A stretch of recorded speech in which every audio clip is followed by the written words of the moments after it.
여러분 안녕하세요. 저는 퇴직 6년차이며 직장생활 30년 한 퇴직자입니다. 퇴직하고 나서 저는 딱 하루 만에 현실의 차가운 느낌을 받았어요. 이 말을 들으면 어떤 느낌이 드시나요? 퇴직 전에는 이 정도 준비를 잘했으니까 괜찮겠지라는 생각을 했어요. 그런데 막상 퇴직을 하자마자 머릿속으로 이런 느낌이었어요. 아, 직장 생활할 때가 참 좋았구나. 제가 퇴직 전에 준비를 잘한다고 했는데도 아쉬운 점이 정말 많더라고요. 오늘 영상에서는 제가 퇴직 전에 더 준비를 꼼꼼히 했어야 했던 일, 그리고 퇴직 후에 많이 힘들었던 일들을 경험을 바탕으로 하나하나 말씀드릴게요. 이 영상 끝까지 보시면 아, 이렇게 하면 퇴직 후에 덜 힘들겠구나 하고 분명 느끼실 거예요. 여러분은 저처럼 후회하지 않으시길 바랍니다. 그럼 바로 시작할게요. 퇴직 전에 꼭 해야 할 일들. 보통 퇴직 준비할 때 계획을 잘 세우면 어떻게든 먹고 살겠지라고 생각하잖아요. 하지만 진짜 중요한 건 마음과 생활 전체를 재정비하는 과정입니다. 제가 직접 해보고 또 놓쳐서 후회했던 것들을 차근차근 말씀드릴게요. 하나, 퇴직 계획 세우기가 가장 중요한 것 같아요. 퇴직은 단순히 회사를 그만두는 게 아니라 내 인생의 전반전을 마무리하고 후반전을 새롭게 시작하는 과정이잖아요. 한마디로 인생 후반전에 새로운 판을 짜는 거잖아요. 그래서 퇴직 날짜가 정해지면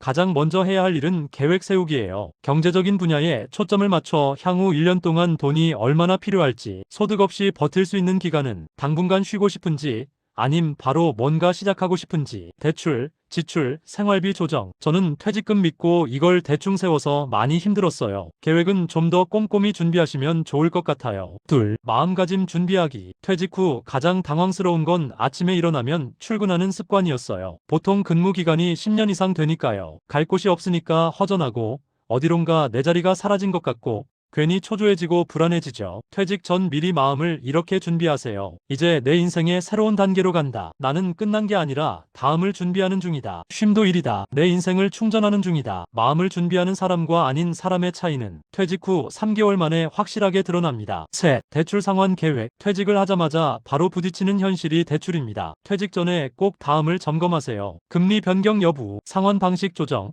원금 이자 변경, 상환기간 연장 가능 여부, 불필요한 대출 꼭 정리. 특히 퇴직 후에는 신규 대출이 거의 불가능해집니다. 저는 이 사실을 쉽게 생각해서 후회했습니다. 대출이 있는 분들은 퇴직 전에 최대한 많이 정리하시는 게 좋아요. 네, 퇴직금 관리 절대 즉흥으로 쓰지 않기. 퇴직금을 목돈이라고 생각하는 순간 사라집니다. 퇴직금은 소득 공백을 버틸 안전장치입니다. 중도 인출 절대 금지, 저축 투자 비중 계획, IRP, 개인 퇴직 계좌 활용, 최소 6개월 생활비 확보. 퇴직금은 돈을 불리는 게 목적이 아니라 당분간 안정적으로 버티는 게 목적입니다. 다섯, 신용카드 정리. 이 부분도 정말 중요합니다. 많은 분들이 신용카드를 그대로 두고 퇴직을 합니다. 하지만 신용카드 한도는 소득 기준으로 조정되기 때문에 퇴직 후 갑자기 줄어드는 경우가 많습니다. 퇴직 전 안 쓰는 카드 정리, 실적 조건 높은 카드 해지, 체크카드로 생활비 조정, 자동이체 변경. 이것만 해도 퇴직 후 혼란이 크게 줄어듭니다. 여섯, 실업급여 준비. 퇴직 후 정말 큰 도움이 됩니다. 퇴직 전 반드시 알아야 할 것은 고용보험 가입 기간, 퇴직 사유, 비자발적이냐 아니냐, 온라인 신청 절차, 교육 일정 해당 지역, 고용노동부 사이트 참조. 실업급여는 정보를 아는 사람만 편하게 받고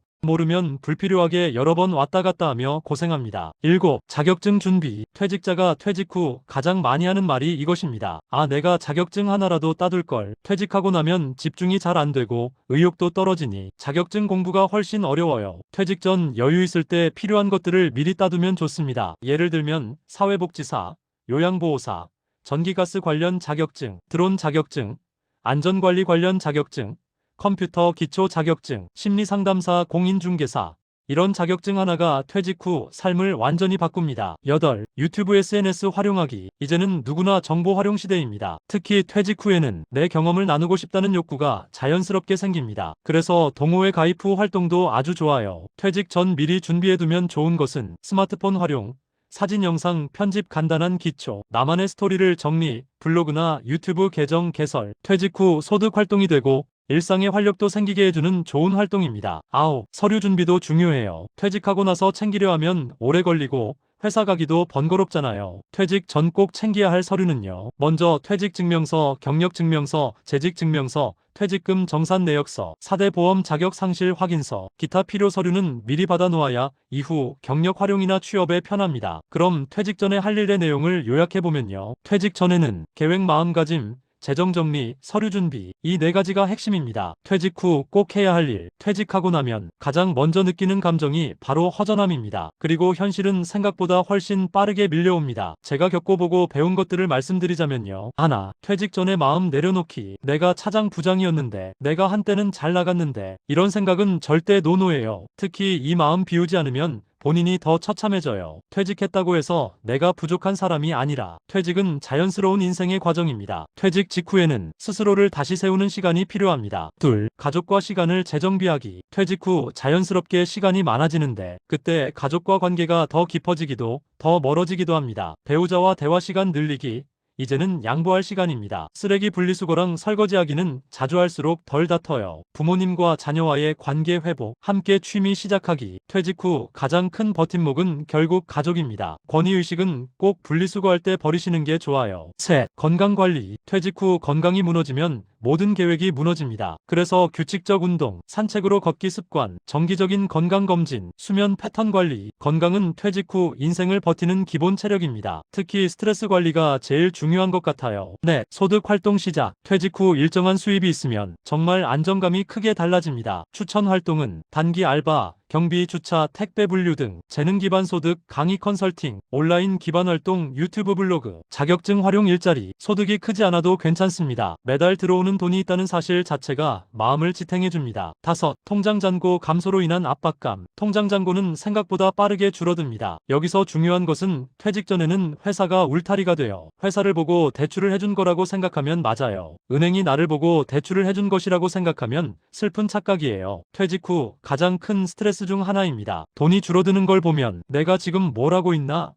라는 불안이 생기죠. 이럴 때 멘탈이 무너지기 때문에 제일 중요한 건 수입 활동하는 거예요. 예산표 만들기, 지출 영역 줄이기, 월 고정비 줄이기, 그리고 가장 중요한 건 나를 불안하게 만드는 사람과 비교하지 않기. 여섯, 지인과의 관계 유지. 퇴직하면 인간관계도 재편됩니다. 자연스럽게 멀어지는 사람이 있고 오히려 가까워지는 사람도 있습니다. 퇴직 후 지인관계 팁은 무리한 약속 줄이기, 금전거래 절대 금지, 적당한 거리 유지, 공통 취미 만들기. 지인과의 관계는 에너지와 스트레스를 좌우합니다. 일곱, 개인 간 금전거래 안 하기. 퇴직 후 가장 위험한 것 중 하나가 지인에게 돈을 빌려주는 겁니다. 돈이 엮이면 관계도 깨지고 마음도 다칩니다. 퇴직 후에는 현금 흐름이 불안정하기 때문에 절대 개인 간 금전 거래는 하지 않는 게 좋아요. 그리고 어디에 투자하면 큰 돈이 된다고 하는 이런 권유들이 많으니 주의하시는 게 좋아요. 8. 출근 습관 때문에 생기는 불안감 해소. 퇴직 후 처음 3개월 동안 가장 많이 받는 질문이 뭔지 아세요? 오늘은 어디로 갈 거야? 오늘은 뭐 할 거야? 그냥 받는 질문이지만